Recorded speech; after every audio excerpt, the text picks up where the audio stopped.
What's up, brother? What's up, sister? My name Bill. I went to prison when I was 19 for making poor decisions. Spent 9 years, got out at the age of 28. During my time in prison, I've seen and been around people that were sexually assaulted. I've seen murders with my own two eyes, brutal murders, people getting stabbed up. I've seen so much corruption. I've seen people get so depressed and commit suicide. My brothers and sisters, I'm just encouraging y'all to the best of your ability, try to do the right thing, man. Stay out them jails, stay out them prisons. It's not worth it because you could go in and never make it out. What up, though? What up, though? What up, though? It's your boy, Billiam. Listen, bro. One day, we chilling, but we on point. Me and my homies, you know, my people I'm with, we on point because the Bloods and the Muslims been having something crazy going on, bro. They went to war in like 2 buildings. The building I was in at the moment, they wasn't doing nothing in there, wasn't really nothing going on because, it's a more chill type of setting, but it's thick tension in the air. You can feel it, you know what I'm saying? Like, it ain't not one Blood or one Muslim in this whole dorm who don't got their boots on, who not walking around with their coats on, with a towel around their neck. They all moving funny, but even when you're not a part of those groups, you still, to a certain degree, got to be on point because, like I say, when it's time for war, anything can go left. It could be somebody that's a part of one of them groups that could accidentally stab you just because you done got too close enough. Or they running and stabbing people and you could just get hit by accident. Or it could be a situation where you've been having issues with one of these people that's a part of this group, and just because it's a bunch of chaos already going on, people getting stabbed, beat up, somebody could just hit you just on the strength. I been ain't liked you. It already done popped. Even though you have directly nothing to do with this, I'm gonna just get you too. Whoop-de-doo. That's really how it goes. So for the majority of like these past 2 days, you know, like I say, the people you run with, the people you clicked up with, everybody just kind of grouped up. Like, ain't nobody really by themselves for real. Like, where I'm at, posted on the rail right now, is somebody to my right and to my left. And then there's like 3 more people right there. You see a few more of them together down there, a few more of them together down there, just in case something do go left and somebody accidentally or purposely, attack one of them. At least it's a group, that can hold off until the whole group get down there. You know what I'm saying? So it was a real fishy like that. But like I said, man, you got police on the walk running over here, running over there because all kind of stuff been going on. Next thing you know, they take off running. You got somebody screaming. They running this way to our building. Ain't nothing popped up down here. Soon they get through the door, they bust out screaming, "Lockdown, emergency lockdown, emergency lockdown." So, everybody running. The people who really ain't got nothing to do with that, they running trying to get their ice. We already know either a Blood or a Muslim just got stabbed. Something just popped off. So it's officers, people cool with or whatever the case is. So when the officers go coming upstairs, it's one of the guys that's cool people. So I walk over here down here to the end. And he like, "Man, y'all locked down, man, locked down." He like fanning the people from this side and to this side to go in their room because they were peeping out the door. So he like, "Man, y'all locked down, y'all locked down." I get up to the end, like toward the top. He like, "What's up, bro?" I was like, "What the fuck going on?" And he looked over, like, look at where the other officers was at, but they was locking people downstairs. And he looked over. He was like, "Nigga just got killed up the walk." I say, "Damn, for real?" I was like, "Who?" He was like, "I don't know." And then I came walking this way, and then it hit me. If a nigga just got killed up the walk, what the hell they got? I mean, I understand you got to lock people down, but this the whole point I'm making. Number one, why y'all ain't been locked us down when it's been verified that these people went to war? That's number one. Number two, if somebody just lost their life in another building, why we don't see y'all flying, running to that building, but y'all come running to this building? Something seemed extremely strange about that. I went to my room, he locked the door. I told my roommate what he said. We both put our phones up. Soon as they got everybody locked down, I'm looking out the window. You see the warden walking through. So the officers going down the steps this way. The warden and 2 CERT team walked in. CERT team one went downstairs, one started coming up the steps. The warden said, "I know for a fact that shot was called from somebody in this building. So what we gonna do," he looked at CERT, he called the CERT name. He said, "Whoever's a part of that group, you find a cell phone on, put them on that GBI list, and whoever not a part of that group that get caught with a cell phone, put them on that other list. I'm moving them today." So I'm like, damn, what the hell? GBI means somebody dead. They call the GBI when somebody clocks out, it's over with. You know what I'm saying? So I'm like, damn, hold on. Now I go to double guessing. Like, is it that group he talking about? I know the shot came from this group or something. The warden usually never just stays in the dorm while they shaking it down. That man sat right down there on the bench the entire time. So me and my roommate done got the spot real nice and tight. I usually don't even let this nigga phone go where mine go because he got his own spot. But his ain't as far as mine.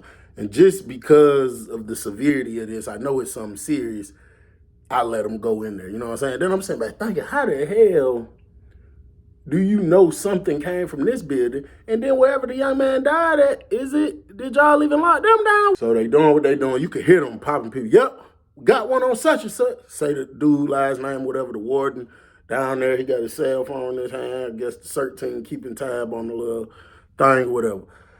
So I'm pacing back and forth, but I can't sit still. I'm telling my roommate, we're going to be good, but we're going to be good. I've been riding with this spot for a minute. We're going to be good.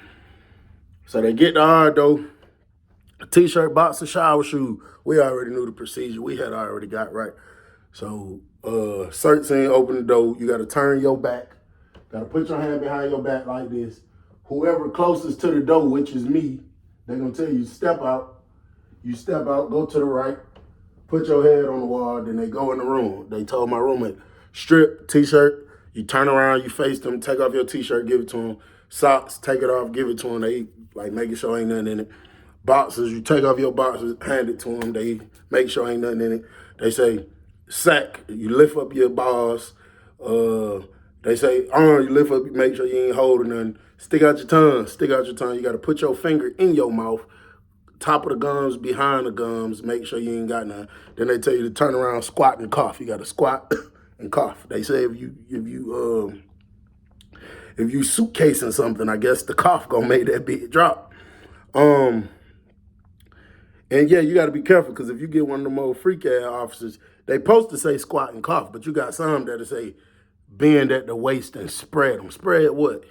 So anyway, they give you your stuff back. You put your stuff on.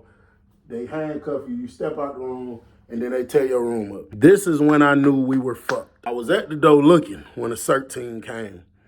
The dude that I was cool with, and then there was another CERT with him. He got this tool in his hand. And that's the tool that'll open like 3 spots in the room, but one of them is where I got my phone. And I said, ain't no way.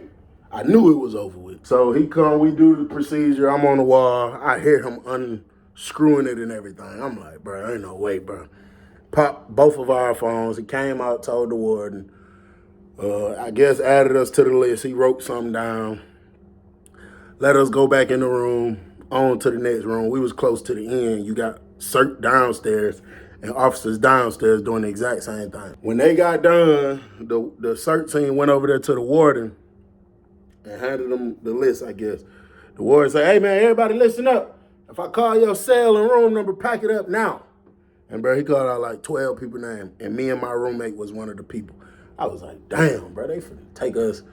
I ain't gonna tell her what they finna do, because they said the GBI, that's really what got me a little nervous, you know what I'm saying? So they took all of us to intake. They said the bus on the way. I'm like, the bus? What the hell?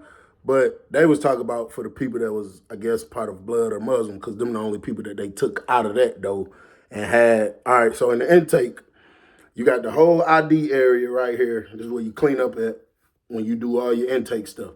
Then it's a hallway. To the left, it leads to medical, and straight, it leads to another area, like a salad port area. But to the right is a bunch of property. People who leave and go to court. People who got transferred, but they coming back. That's all they property. And then right next to that is another door, and it leads to outside. When people come to prison on that big old bus called a Bluebird, that's where they drop you off at. So people come in and out through that door. So when we see them sitting over there, we know for a fact they're getting transferred. They're going to another prison.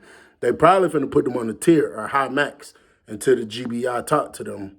You know what I'm saying? And then just over time, listening to the police, it was confirmed that a Muslim dude had got killed by a blood dude.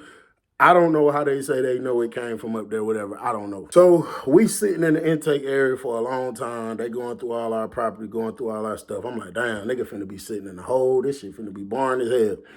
And then they finally come said, y'all going to D-building. D-building is a very, very bad dorm. This where all the stupid niggas be at.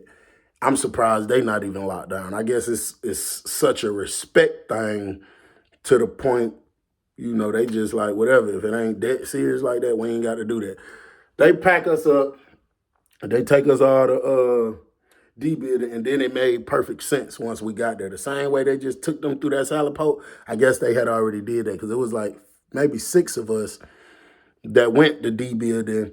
And, you know, when we walked in, it just, you still see stupid people that we know is stupid people. And whenever I say stupid people, I'm not saying somebody's like, I'm saying like violent. Like, I know you would just be willing to be dumb and do dumb stuff just at the snap of a finger. You know what I'm saying? So we get to D-building. There's a few rooms open. You know what I'm saying? I go check out all the available rooms because ain't nobody really in their right room. You know what I'm saying? There's a few people in there. I know, CB. I'm like, what up, though? You feel me? We get to the end down over here. And the most appropriate seeming person, because everybody else is just something wasn't right about their room, or this a person that I know is heavily on the cream or something like that, you know what I'm saying? Or if you look a certain way or smell too stink, I'm not coming in your room. I went to the end. I saw this Caucasian guy. He was sitting on the bed. He was chewing something. I knocked on the door. The door was already kind of cracked open. The room looked clean. It ain't looked like nothing strange was going on in there. I knocked on the door. He was like, yo. I pulled the door open. I was like, what's up, bro? I had seen him around, but I just really didn't know him. He was like, what's up, bro? I was like, shit, bro, this is my room, bro. He was like, you good, bro? Throw your stuff up there. I don't care. And I was like, what they call you, bro? He was like, I'm Martin. I was like, Martin? He was like, yeah. I was like, okay, for sure. So I throw my stuff up there. He get up. He was like, let me get out your way, bro. He was like, hey, man, I'm cool, bro. Martin, I ain't affiliated with nothing. I'm laid back. Been locked up 10 years. I know how to chain gang. I stay out of everybody's business. You know what I'm saying? I mind my own. Woo, woo, woo. I'm like, okay, cool. I told him, I was like, shit, bro, I'm pretty much the same way. You know, I told him my affiliation, but I was like, overall, I'm pretty much the same way, bro. I'm laid back. He was like, yeah, I done seen you a couple times around. I was like, yeah. He was like, yeah, get yourself situated, bro. I was like, all right. So he leave out. He pushed the door up for me and everything. I'm like, okay, everything's smooth. So when I get all my stuff situated, you know that George Jefferson was in full effect. It way worse than it looked now, you know what I'm saying? So I said, we got to do something about this. So, you know, he had came back in the room, in and out the room. He just talking to me about the dorm. It was exactly what I thought. He said they had just moved out 4 Bloods and 2 Muslims today. Said they put them on a bus, put them on the immediate transfer. So when I pulled the electric razor out, this was one that I think my daddy or my mama had ordered it for me off the package. Bro, for some strange reason, it looked like the nigga just keep staring at the razor. So I'm like, nah, I hope this ain't no type nigga that be stealing or nothing. You know what I'm saying? But I'm not really paying it no attention, you know what I'm saying? So we talking, it's the one that got the 3 prongs on it. So I go to like, doing like this on my head, and then it's like every time I feel like I go down and flick it, bro, I feel like he just like staring deep at the razor. So I noticed it's not really cutting. So I said, you know what, this damn thing might be full, because I had it, bro, probably like 6, 7 months at that time. I wasn't really using it because the time or two, I just didn't know what I was doing. And then the second time I bumped, man, it was bumps all over my head. But people was telling me that you going, did they say you supposed to go, well, however, go against the grain, whatever. I was doing it the wrong way, I guess. But I never cleaned the razor out. So I'm trying to figure out how to pop it and open it. And bro, I finally popped the thing off, and like a big patch of hair came falling out just from, you know, over time of using it. And then it was hair like stuck in the razor, bro, like popping out. I'm like, damn, I ain't cleaned this thing out in this long. And then the hair just started falling out. And I looked up. When I looked up, he was staring at it. It wasn't no just any type of stare. It was like a, oh, freaky ass type of stare. He ain't staring at me. I confirmed that by staring in his eyes. His eyes was looking at the razor. I'm like, man, what the hell? So I'm like, man, I gotta go and clean this out. So I'm right here by the sink area, you know what I'm saying? The hair already on the floor. So I'm like, shit, I might as well, you know, I just dump it out, bro. A lot of hair go to falling out. And before anybody go to trying to be funny, Bill, ain't no lot of hair start falling out. Yes, it did.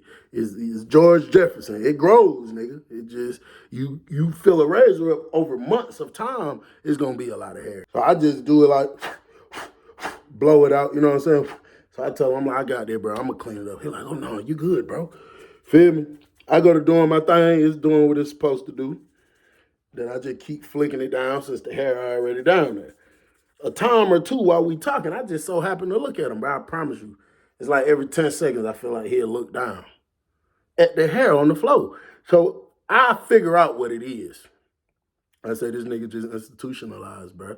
He's probably not, he ain't gonna say nothing to me like, man, hell no, I don't even like hair on the floor even for a few seconds. But I know that's what it is. I know he probably feeling like, oh, hell no, bro, you got hair all on the floor. So while I'm doing it, I tell him, like, yeah, I'm finna clean this up before I get in the shower. You know what I'm saying? Just to let him know, like, bro, it ain't nothing like that. You know what I'm saying? So when I finally get done, I grab the other little trimmers. I line up my beard, do what I'm supposed to do. The clippers, cleaned it off, put it back in my box, and told him I'll be back. I'm about to go clean it up. I went out there. Usually the broom be at the corner upstairs or downstairs. I didn't see it. So I just yelled out like, hey, who got a broom? Who got a broom? And then, because people be keeping it in their room sometimes. And then somebody popped out the room, was like, I got it, bro. So I went down there. I'm going to bring it right back to you. He like, for sure. Grabbed the broom. But I probably was outside of the room for maybe 3 minutes looking for a broom. Maybe 3 minutes. Come back to the room, the floor spick and span clean. I look over at him. He's sitting on the bed, drawing something, bobbing his head. What didn't have no headphones and probably just thinking about a song. So I said, damn, fuck, you cleaned it up? He was like, oh, yeah, man, I took care of it for you, bro, man. It ain't no problem, bro. I was like, all right, for sure. And then that confirmed what I already had thought. He just johned it out, bro. Folks institutionalized. He probably like, I just don't like, stuff on the floor. I like stuff clean at all times, which is cool. But at the same time, nigga, I could clean up behind myself, you know what I'm saying? But I said next time I'm not going to do it like that. I probably just step out the room and do it, or I immediately get it up right there. I'm not going to wait, you know what I'm saying? Because even though he like, nah, you cool, he probably thinking in his head, nasty that nigga, leave hair all on the floor, you know what I'm saying? He like, nah, bro, you good, I ain't staying that shit. I'm like, all right, for sure, you know what I'm saying? So I take brother broom back, come back in the room, just organizing my box, because I put stuff up, but I just feel like I was rushing, throwing stuff in there. I'm just organizing my box. He had his box open, ain't nothing in his box but a few state hygiene items. He got like a little bag in there to the back, like a white plastic bag, and he got his clothes and stuff. He ain't had no food in there, you know what I'm saying? So I was thinking, damn, should I offer folks something to eat? Because I don't want to turn it to a habit, but at the same time, I don't want to see no nigga not with nothing to eat, you know what I'm saying? So I was about to make me a pocket, and I asked him, I was like, hey, Martin? He was like, yeah. And I grabbed a soup. I was like, shit, bro, you need a soup? You need something to eat?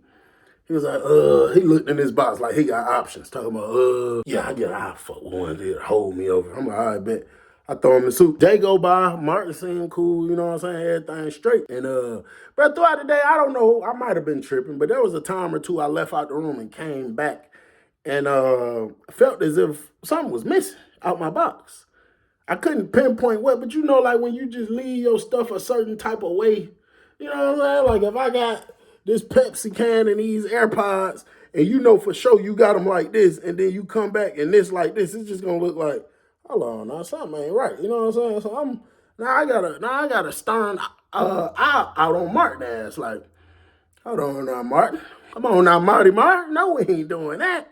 I don't want to have to put these hand, feet, and elbows on your ass, but I will if stealing is something that you're interested in, you know what I'm saying? So now I'm like, I just got to watch Martin. I got to keep an eye on him.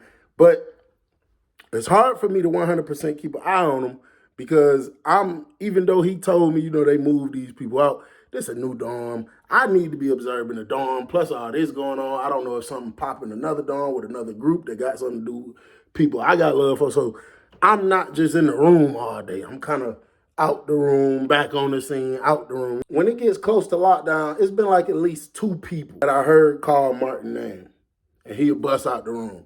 One dude was downstairs close to the shower with his mirror. They sell mirrors for like $2. It's a small mirror about that big, and they stick it on the metal thing next to the thing, and they'll be shaving or whatever the case is. And then the barber dude who was cutting people's hair downstairs. Both of them dudes called Martin's name. And when he came out the room and went down to go see what they want, I noticed he cleaned up their hair. So I'm like, okay, maybe he ain't overly junted like that. He could just be ultrally junted out to the point he don't like nothing in the dorm dirty where he just clean up behind people.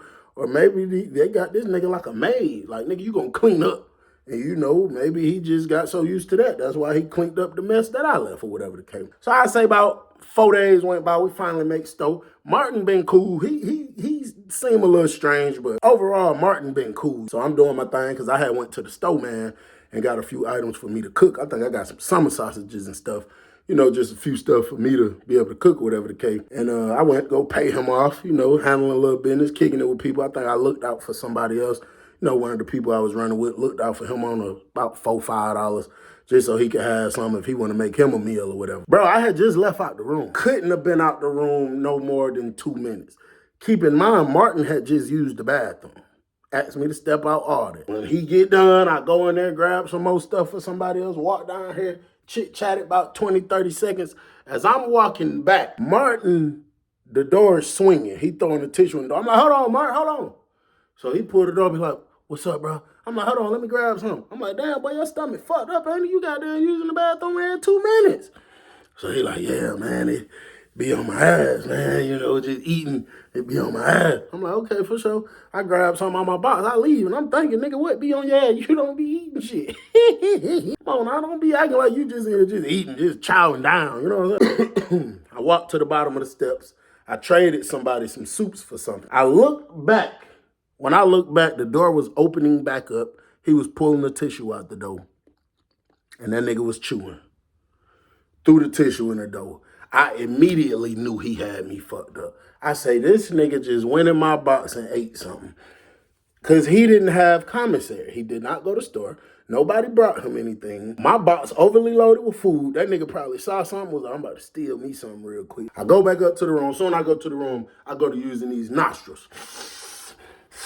I'm trying to see if I smell anything. Do I smell? Because listen, you could, when somebody in a cell and open a honey bun, you could smell it. You open a summer sausage, you could smell it, especially that fast. Bro, that man had the tissue in the door 30 seconds. Bro, you ain't even gonna get good and settled sitting down on the table, on the toilet, got your tissue ready in 30 seconds. So what did you just do that fast, Martin? And why did you open this door chewing? So I stepped back in the room. I'm looking at him, trying to see if anything, you feel me? His box a little closed more than it usually be. I kind of look to see if I see a wrapper or something. I open my box back up, and I don't know if my mind playing tricks on me or what, but the shit looked like something been rattled around with. And with as much stuff I got, I can't really keep up no way. You know what I'm saying? So I asked him, I'm like, Martin, you straight, fuck? He like, yeah. What you mean? I was like, I don't know. I'm really asking if you straight. You been using the bathroom a lot. You just closed this door kind of fast and opened it right back up. He was like, oh no, I thought I had to use it, and then I didn't. So you realize that in 30 seconds. Because it's going to take 2 to 3 minutes sitting there trying to see if something going to come out. And you just realized this all in 30 seconds, Marty Mar? Okay. So I said, I got something for this nigga. I orchestrated my box a certain way. I had soups stacked up this way. I had honey buns this way. I had peanuts this way. I had my tunas like this. And then I doubled down and went and got an ink pen, and I wrote everything. 36 soups, 4 honey buns, everything I had. I took complete, what they call it, inventory on. And I slipped it back in my box. Day go by, as we get closer to lockdown, the exact identical thing happens. Like with the tissue, and it opened up and he chewing. The dude that I know in the dorm, I go holler him. I'm like, hey, what's up with the dude I'm in the room with? He was like, oh, Martin? I was like, yeah. He was like, Martin, cool. I was like, I don't know, bro. He seen, so I explained everything to him about the chewing and stuff. He like, I don't know about that, but I mean, if you know you ain't missing nothing, he was like, he cool, bro. You feel me? Don't pay that man no mind. So I'm like, okay, bet. So I go back up to the room, bro. He just did it. He just put the tissue in the door, did it. And then I go talk to bro. And as I'm coming back, the man putting the tissue in the door again. The man putting the tissue in the door again. I'm like, bro, this man got something strange going on in his cell, bro. I don't know if this nigga got secret food stash hidden somewhere. And it was the same thing. When he pulled that tissue out the door, I walked right in the room. I ain't smell nothing. So I said, I'm going to wait till lockdown. I'm going to wait. And then I looked in my box, and bruh, everything looked the same. I went through my whole inventory. Everything seemed the same, but bruh, it was just something was just bothering me, bruh. I felt like this nigga was doing something, was manipulating something or something. And then I go to put the thing back in the box, and I just feel like, oh, it's something I ain't noticed. It's something strange that I didn't really notice the very first time I just looked in this box. You know what I'm saying? And I paid attention. I had to sit and think, are you tripping? You could be tripping, bro. I know I wasn't tripping. Bro, my razor, let's say this is the top part that you do this with. I had it this way. So when I open the box, it's facing me. But it was in between some bars of soap kind of pushed back. And it was straight. When I looked at the razor, it was like this. Turned to the right. I said, I know for a fact this nigga been in my box. I know for a fact he has. I said, okay, I'm gonna wait till lockdown. I'm up. I'm just pacing what I'm finna do to this nigga. The officer finally comes. She said 10 minutes till lockdown, 5 minutes till lockdown. I asked him, just being funny. I said, you ain't gotta use the bathroom again, do you? Cause when we lock down, bro, I don't need you jumping up using the bathroom. I don't want to smell that shit. So he started laughing. He like, nah, bro. Even though I never smelled nothing, none of these times. So he started laughing. He like, nah, bro, you good, you good. I'm like, okay, bro. The door locked. I ain't never take my shoes off. He went and sat back down over there. I stood over here by my box. I said, hey, Martin, let me ask you something, bro. He was like, what's up? I said, what the fuck do you really got going on, bro? He said, what you mean, bro? He looked up at me. And I just went down the list of everything, of how strange he been doing shit. He been doing this, he been doing that, he been doing that. And I was like, bro, then you don't be having no food. You be in here chewing. I really feel like you feel me? So he like, nah, bro, one thing I ain't never did was steal, bro. I don't never do that, bro. I don't never got nothing like that going on. And then I was like, and then, bro, I purposely put my razor straight like this. When I came back in here, it was tilted to the right like that. I'm like, bro, like, what do you, that bitch ain't move itself? He like, bro, I promise you, bro, I don't know nothing about that, you know what I'm saying? So then I go to thinking like, CB, at the end of the day, ain't none of your stuff missing. And then, you know, nigga be tripping sometime, bro. I might have left it like that, turned like that. So I'm like, man, hell no, bro. So I'm like, all right, bro. I'm just telling your ass acting strange. I'm starting to get a little uncomfortable, bro. So he like, nah, bro, it ain't. I'm telling you, I promise you, bro, I'm harmless, bro. I ain't got nothing like that going on. I'm like, all right, for sure. Hit the light, jump in the rack. Bro, I had a dream that it was Martin, but this nigga had about 5 or 6 twins. It was a lot of them. And 3 of them was jumping me, and the other 3 was in my box taking stuff out.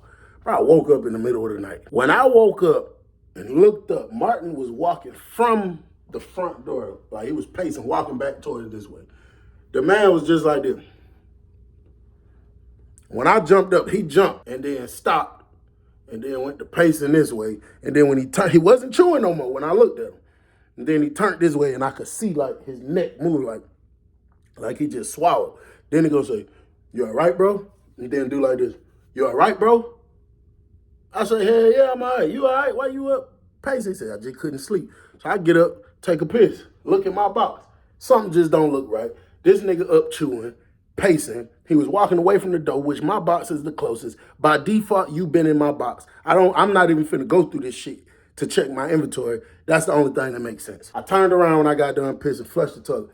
I walked straight over there. He had sat back down. I walked straight over there. I snatched that nigga box open. He said, bro, what the hell you doing? I said, bro, what the fuck is this you got in this bag, bro? Because I really think you be taking shit. You doing something. I don't know what you're doing because your ass keep chewing. He was like, bro, hell no, bro. So he jumped up. So I snatched the bag. So he tried to grab my arm. But when I snatched it, it felt kind of light. Like you could feel something in it. That shit just was getting to me. It was creeping me out, bro. I snatched the bag. He tried to grab my arm. He told me, hold on, bro. Hold on. And when I jerked like that and my arm snatched with him pulling it, a bunch of niggas' hair was in the bag. Different hair, bro. You see long strands of blonde hair. You see curly hair. You could tell a nigga beard. Some of that shit looked like pubic hair. You just see different types of hair, like a nigga that you know got real nappy hair. He was like, no, it hit the ground. He was like, no, bro. He went to picking it up, throwing it. I'm like, bro, what the fuck you got going on? You collecting niggas' hair or some shit, bro? And then he went to explaining to me that he's schizophrenic and that he deals with a mental health disorder called pica or something like that. I'm like, what the fuck is that? And he tell me that people who has the disorder, they find joy in eating things that's not like nutrition, anything that's supposed to be nutritionally digest. So eating things that's not food. He was telling me his mama got it, and his mama loves eating the cushions outside of a couch. And he was telling me he just like that with hair. I said, bro, so you eat hair? He said, yeah.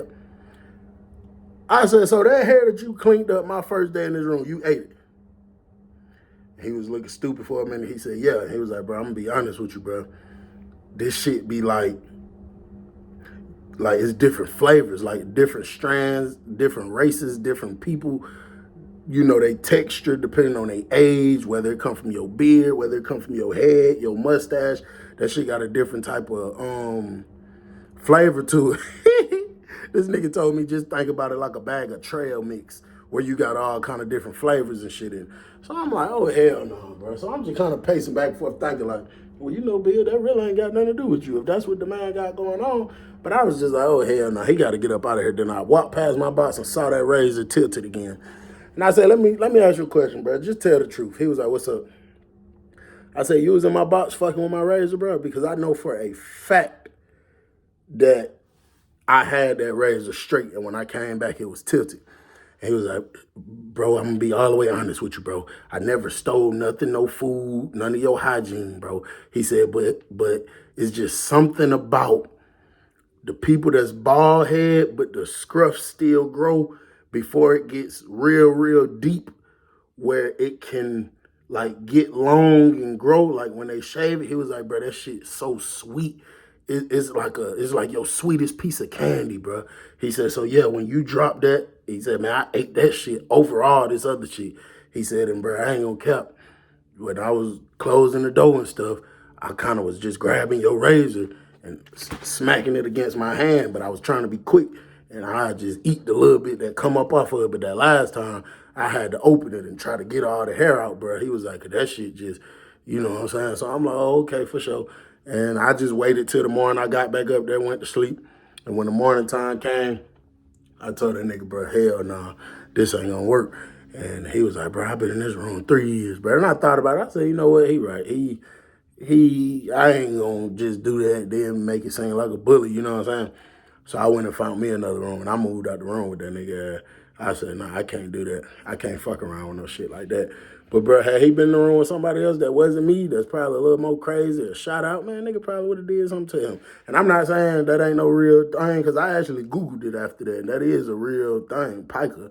But that's just too much for me, bro. I couldn't deal with nothing like that. I didn't even, just looking at him, and then to imagine the hair off a nigga head, you talking about his different flavors like trail mix, and the bald head nigga's hair tastes sweet like your favorite candy. I just couldn't do that, bro. So I just said, fuck that shit, and I moved to another room. And, you know, that's what it was, bro. That's what Martin did. But y'all know at the end of the day, best of your ability, no trouble, no bullshit. It's your boy Bill, I'm gone.